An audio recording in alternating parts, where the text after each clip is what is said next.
Saya ni tuan-tuan orang Pahang. Pahang ni orang kenal rauk tu durian je sekarang. Budak sekarang kenal durian tu rauk. Rauk tu durian, durian tu rauk. Padahal rauk tu dulu terkenal dengan Kemenes. Tuan-tuan tahun 70-an pergi rauk lah. Masa tu kan banyak sekatan jalan raya. Tak boleh pergi. Rauk adalah antara KTJ utama untuk pasukan batalion kedua Askar Melayu. 63% daripada anggota komunis dari unit penggempur ke-6 datangnya daripada Rauk, khususnya di kampung Sungai Ruan. Penggempur ke-6 ni ketua dia nama Chong Cho. Ni legend lah dalam nama orang komunis. Kenapa Rauk banyak komunis? Ini pernah orang buat kajian ilmiah.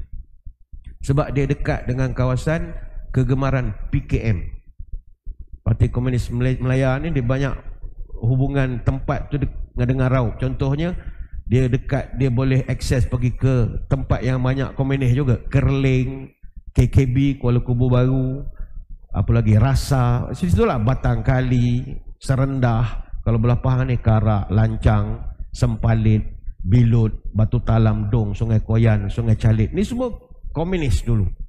Sebab itu pasukan polis Sultan dulu, kalau tanya yang dah pencen sekarang, teruk kena ambush.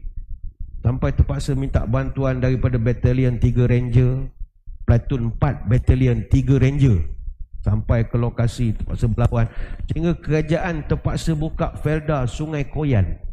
Sungai Koyan tu nak putuskan laluan hubungan hutan antara Rauk dengan kawasan-kawasan panas komunis.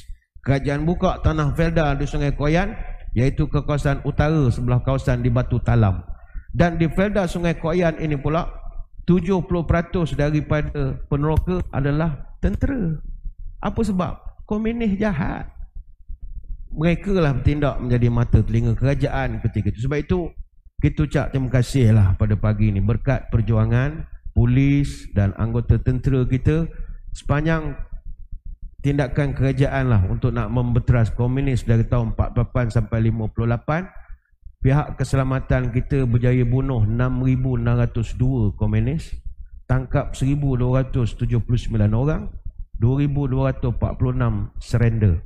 Sehingga tamat darurat tahun 60, ada 6,710 komunis kena bunuh, 1,287 kena tangkap, 2,702 orang surrender.